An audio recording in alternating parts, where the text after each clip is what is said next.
नमस्कार। रूस का तेल और मोदी का खेल, ये कहानी है पाकिस्तान के तेल की। पाकिस्तान के पास तेल पहुंचा, लेकिन पाकिस्तानी आवाम यानी कि जनता का तेल निकलने के बाद पहुंचा। रशियन ऑयल जो कि सस्ता था, वो पहुंचा है पाकिस्तान के कराची बंदरगाह पे यानी कि कराची पोर्ट पर, और वहां पर इस समय ऑफलोड हो रहा है। इस समय वो शिप जो लेके आया था वो कराची पोर्ट पे है और ऑफलोड कर रहा है। ये पूरा का पूरा तेल पाकिस्तान की महीने की 2% रिक्वायरमेंट के आसपास है। महीने की 2% रिक्वायरमेंट मींस आधे दिन का तेल बोल सकते हैं, आधे दिन से भी कम का है।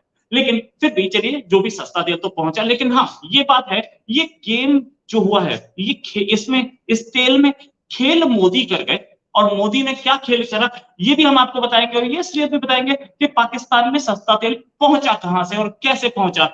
बिलावल ने हाथ खड़े कर दिए थे, शहबाज शरीफ ने हाथ खड़े कर दिए थे, सस्ता तेल नहीं मिल सकता, ये बात सब बोल रहे थे, लेकिन फिर भी पहुंचा। चाइनीज करेंसी में इसकी पेमेंट की गई। और जो तेल पहले आना था, इनफैक्ट स्टार्टिंग में तो बोला गया कि हम तेल ले ही नहीं सकते, भाई हमारे पास नहीं है, हम अमेरिका को नाराज कर देंगे, ये कर देंगे, वो कर देंगे, बहुत कुछ बोला। लेकिन उसके बाद कहीं कहीं से बात करके, पैर छू के, मिन्नतें मांग के, कटोरा भेज करके तेल मिला भी। तो ये तेल की हालत ये थी। रशियन ऑयल को ना रिफाइन करना थोड़ा सा टफ काम होता है, इसमें कोई शक नहीं। ये रिफाइनिंग कैपेसिटी बहुत कम कंट्रीज के पास है। पाकिस्तानी मिनिस्टर का बयान था कि हमने वो तेल लिया है जो कि हम रिफाइन आराम से कर पाए, ठीक है। वो थोड़ा लाइट, स्वीट लाइट क्रूड जिसे बोलते हैं, या बोले थोड़ा लाइट क्रूड, वो लिया इन्होंने, ठीक है। फिर उसके बाद ये तेल पाकिस्तान के लोगों को कितना फायदा दे पाएगा? जी, पाकिस्तान के लोगों को उतना फायदा दे पाएगा जितना शहबाज शरीफ के एक फॉरेन ट्रिप में लगता है। ये तो जाते रहते हैं ना बेचारे, की गए थे और इधर गए थे उधर गए थे।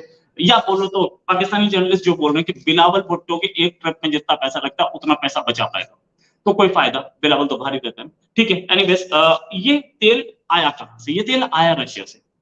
आया कैसे? ये आया वहां रशिया से, घुसा मेडिटेरेनियन सी में, मेडिटेरेनियन सी से सुएज कैनाल क्रॉस करके इंडियन ओशन में आया और सीधे आया इंडिया। पहले इंडिया आया ये तेल, और इंडिया आ करके इसके इसके ये न्यारा एक कंपनी है जिसकी रिफाइनरी है यहाँ पर इंडिया में, गुजरात में। और इस रिफाइनरी में ही ये रिफाइन हुआ, और रिफाइन होकर के ये वापस गया गल्फ, और गल्फ से यानी कि यूएई, और यूएई से फिर ये गया है कराची। इस समय ये शिप, आजकल तो इतनी सारी वेबसाइट्स है ना जो वेबसाइट बता देती है, शिप ट्रैकर वेबसाइट्स हैं और दूसरी वेबसाइट्स, ये सारी सारी वेबसाइट बता देती हैं कि शिप का कहां चल रहा है, कैसा चल रहा है, और इसका ट्रैक क्या था। उसी ट्रैकिंग से ही पता चल रहा है सबके सामने ओपन में, मैं कोई सीक्रेट तो नहीं बता रहा हूं। ये नायरा रिफाइनरी जो है, इसमें 50% शेयर जो है, 51% शेयर जो है, ये इंडिया का है। एक्चुअली पहले एसआर ऑयल हुआ करती थी, एसआर शशिकांत भूरिया की कंपनी, और एसआर ऑयल ने बेच दी है। तो ये जिन्होंने खरीदी, एक 50% इंडियन पार्टनर है इसमें, और 49% रशिया की कंपनी है जिसे बोलते हैं रोसनेफ्ट, वो है। रशिया की लीडर ऑयल कंपनीज में से रोसनेफ्ट है, और रशियन ऑयल भी है, आ रहा है इंडिया। अच्छा, ये जो है वर्ल्ड की सेकंड लार्जेस्ट, अच्छा ये जो तेल है, ये इंडिया की सेकंड लार्जेस्ट रिफाइनरी जो कि वारीनार में है, द्वारका में, वहां पर रिफाइन किया गया है। नायरा की, आपने नायरा के बहुत सारे पेट्रोल पंप भी देखे होंगे ना आप, अगर आप इंडिया में हैं तो बहुत सारे पेट्रोल पंप सभी खुले हैं। ये नायरा की है, और ये नायरा जो है यही काम कर रहा है। अब ये जो तेल इंडिया आया, जब ये इंडिया आया, इसकी कॉस्ट थी $52 पर बैरल। इंडिया ने उसकी रिफाइनिंग की, no doubt about it, India ने रिफाइन किया इसको, इसमें से पेट्रोल अलग किया, डीजल अलग किया, अलग चीज अलग की, और फिर उसके बाद इसे गल्फ भेजा यानी कि यूएई, और फिर वहां से वो पहुंचा है कराची। इंडिया से जब ये तेल निकला है तो इसकी कीमत थी $69 पर बैरल। तो मतलब इंडिया ने इसमें $17 कमाए हैं। यही तो, इसे तो बोलते हैं मोदी जी का चमत्कार, गुजराती का चमत्कार। गुजराती यहाँ पे भी कमा गया, रिफाइनिंग हमारी थी, हमने काम किया, और यही तो रीजन है कि इंडिया तेल खरीदता है, और तेल खरीद के उसकी रिफाइनिंग करता है, रिफाइनिंग करके यूरोप भेजता है। जो यूरोप हमसे बोल रहा था कि रशिया का तेल मत खरीदो, वो अब हमसे खरीद रहा है, वही रशियन ऑयल। अच्छा, यूरोप इसको बोलता है कि ये रशियन ऑयल नहीं है, ये इंडियन ऑयल है, क्योंकि इंडिया ने इसको मैन्युफैक्चर कर लिया, इंडिया ने इसमें रिफाइनिंग कर ली, वैल्यू ऐड किया है। यही चीज अगर पाकिस्तान के हिसाब से बोली जाए तो बिना 370 दोबारा लगे या कश्मीरियों को धोखा दे के इन्होंने ये तेल हमसे खरीद दिया, क्योंकि ये तो इंडियन ऑयल है ना। अगर यूरोपियन स्टैंडर्ड से चले तो यूरोपियन स्टैंडर्ड तो ये मानते होंगे ना। तो तो यूरोप ये मानता है कि ये तेल इंडियन है। तो अगर यूरोप मानता है तो पाकिस्तानी से रशियन तेल मानता है, रिफाइनिंग इंडिया से हुई, ठीक है। और 370 हट गई, कहते वो तो सही है, लेकिन 370 दोबारा लग गई क्या?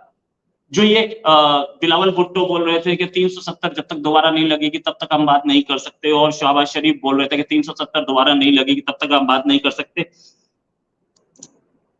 ये तेल अभी हाल में खरीदा गया, इसलिए ये 52 पे चल रहा है, डॉलर पे। अगर ये तेल रशिया की जब जब रशिया की युद्ध शुरू हुआ ही था यूक्रेन से, उस समय खरीदा होता तो उस समय बहुत सस्ते पे था, बहुत सस्ता था, तो उस समय इनके लिए बहुत आसान होता सस्ते में लगे। तो उस समय तो ये लोग पता नहीं किस गवर्नमेंट में थे। अच्छा, ये अपनी प्रॉब्लम में भी थे, ये इमरान खान को हटाने में लगे थे, और इमरान खान भी अपनी ढूंढ रहे थे। उस समय तो इमरान खान घूमने गए थे रशिया, और ये तक बात नहीं की कि हमारे पाकिस्तानी स्टूडेंट्स को बाहर निकाल दो। पाकिस्तानी स्टूडेंट्स इंडियन झंडा लेके बाहर निकले थे, सच तो ये सबके सामने। और ये खबर मैंने सबसे पहले दी थी कि पाकिस्तानी स्टूडेंट्स झंडा लेके बाहर निकले हैं, वो भी भारत माता की जय बोल के बाहर निकले। वो वीडियो भी मेरा यहीं पे पड़ा है, इसी यूट्यूब पे। आगे बात करें तो जितना तेल इस समय तक आया है, जितना तेल इस समय तक आया 50%, मतलब करीब 1 लाख बैरल के आसपास तेल लिया इन्होंने। 50% आ गया है, 50% अभी रास्ते में है। वो एक और शिप से आ रहा है, वो अभी स्विस कैनाल अभी क्रॉस ही किया है। अगर उसको ट्रैकिंग पे लगाए तो स्विस कैनाल पे क्रॉस ही किया, वो आएगा इंडिया, रिफाइनिंग होगा, फिर जाएगा, और उसके बाद पाकिस्तान पहुंचेगा। ये सारी की सारी ये जो तेल है प्योर पॉइंट नाम के एक शिप के थ्रू आया है। प्योर पॉइंट शिप जो है, ये शिप इस समय कराची पोर्ट पे खड़ा है, आप देख सकते हैं। और ये जो तेल आ रहा है, प्योर पॉइंट का हो या यूरोप का हो, ये सारा इंडियन रिफाइनिंग पे चल रहा है। इंडियन रिफाइनिंग पे चल रहा मींस कि इंडिया इसमें एक मेजर रोल निभा रहा है। पाकिस्तान जो कि इंडिया से कहता है हम क्रिकेट भी नहीं खेलेंगे, और पाकिस्तान जो बोलता है कि हम पुल आउट कर जाएंगे और वर्ल्ड कप से, वो आप बोले ना पुल आउट करें ना, भगा देंगे इस टैंकर को, हम भी देखना चाहते हैं कि कितना भगा सकते हो आप पाकिस्तान। काश काश के पाकिस्तान के पेट्रोलियम मिनिस्टर होते ये नजम सेठी, तो बड़ा मजा आता कि भाई पाकिस्तान ने पुल आउट किया, हाँ सही बात है। अच्छा, ये रिफाइनिंग, जो रिफाइनिंग है, ये रिफाइनिंग की कैपेसिटी, इस तेल की रिफाइनिंग की कैपेसिटी पाकिस्तान के पास नहीं थी, ये बात सबको पता थी। तो मिनिस्टर ने क्यों बोला? और मिनिस्टर ने बोला कि भैया ठीक है, हम वो तेल खरीद रहे हैं जो रिफाइन हम कर सकते हैं। तो वो रिफाइन पाकिस्तान में हुआ क्यों नहीं, वो इंडिया क्यों आया? इन्हें सब पता था, पहले दिन से पता था। शहबाज शरीफ को भी पता था, और सारे मिनिस्टर्स को पता था कि ये तेल की रिफाइनिंग कैपेसिटी हमारे हाथ में नहीं है, और इस तेल को हमें इंडिया में ही रिफाइन कराना पड़ेगा। अच्छा चलो ठीक है, तुम्हें पता नहीं था, मान लेते हैं, अगर आप बोलते हैं तो हम मान लेते हैं कि पता नहीं था। खबरें आई थी, 1 महीने से खबर चल रही है, 1.5-2 महीने से, कि रशियन तेल इंडिया आता और रिफाइन होकर के यूरोप जाता है। कहीं आपको उसी से आइडिया तो नहीं आया कि इंडिया से ही रिफाइन करा के ले लेंगे? कहीं उसी से आपने आइडिया कि चल ठीक है यार, इंडिया से रिफाइन हो जाएगा, यूएई पहुंच जाएगा। अब ये ट्रांजिट रूट भी है, सच बात तो ये ट्रांजिट रूट भी है। इंडिया से दवाइयां आप लेते हो, वाया दुबई नहीं लेते, वाया यूएई नहीं लेते, बिल्कुल लेते हो आप। आपके जितनी भी इंडिया से वैक्सीन जाती हैं सारी वाया यूएई जा रही हैं। महंगा पड़ता है, ठीक है, डायरेक्ट आप नहीं लोगे ना, क्योंकि आप कमिटेड हो कश्मीर कॉज के लिए, और हनूद और यनूद, हनूद और यहूद आपके दुश्मन है, इसमें कोई शक नहीं।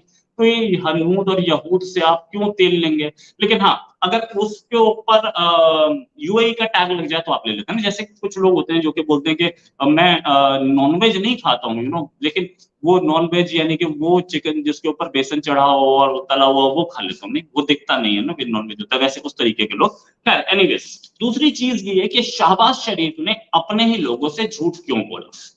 इसलिए बोला क्योंकि बार बार इमरान खान उन्हें चैलेंज कर रहे थे कि सस्ता तेल तुम ला सकते हो। ये हुकूमत क्यों उल्टी? पिछली हुकूमत क्योंकि अमेरिका ने उल्टाई। और पता है अमेरिका ने क्यों उल्टाई? क्योंकि हम रूस से तेल ला रहे थे सस्ता। तो भाई अब क्यों नहीं उल्टाई? अब तो तेल आ गया। आपने तो हवा में एक बात ही की थी, बिल्कुल उस तरह जिस तरह आपने साइफर निकाला जेब से और कहा दिखाऊंगा नहीं, लेकिन इसमें सबूत है कि पाकिस्तान के खिलाफ, पाकिस्तान की जमहूरियत के खिलाफ, पाकिस्तान के आइन के खिलाफ अमेरिका साजिश कर रहा है। और उन्हें दुनिया को या अपने लोगों को, अपने पाकिस्तानी आवाम को यह दिखाना था कि हाँ मैं सस्ता तेल ला सकता हूं। इसीलिए सिर्फ 1 lakh barrel, 1 lakh ton, sorry 1 lakh ton तेल आया। क्यों आया भाई, इतना कम तेल क्यों लिया? और जो कि मतलब एक दिन भी नहीं चलेगा। इसके ऊपर कोई कॉन्ट्रैक्ट है तो हमें पता नहीं है अब तक, और बताया भी नहीं गया। दो शिप्स की पता थी, एक शिप पहुंच चुका है, एक शिप अभी सुएज कैनाल क्रॉस किया, और इससे ऊपर कितना तेल आ रहा है किसी को नहीं पता, और कॉन्ट्रैक्ट्स क्या हैं, किन शर्तों पे तेल लिया गया, ये भी पाकिस्तानी गवर्नमेंट बताने के मूड में नहीं। ये एक पॉलिटिकल तेल, इस तेल से सिर्फ अपनी आवाम को ये बताया, इतनी बार चैलेंज किया ना इमरान खान ने, कि अपनी आवाम को ये बताया जा रहा है कि हाँ हम तेल ले सकते हैं, हमने रशिया से सस्ता तेल मंगवा दिया, मैंने अपना वादा पूरा किया, ये बोला था शहबाज शरीफ ने। वो वादा, इन्होंने ये नहीं बोला कि थैंक यू मोदी, आपकी वजह से मेरा वादा पूरा हो गया, और ये मोदी को ही गाली देनी है। आए यहाँ पे, आकर के यहाँ पर भी उल्टा सीधा बोल के गए।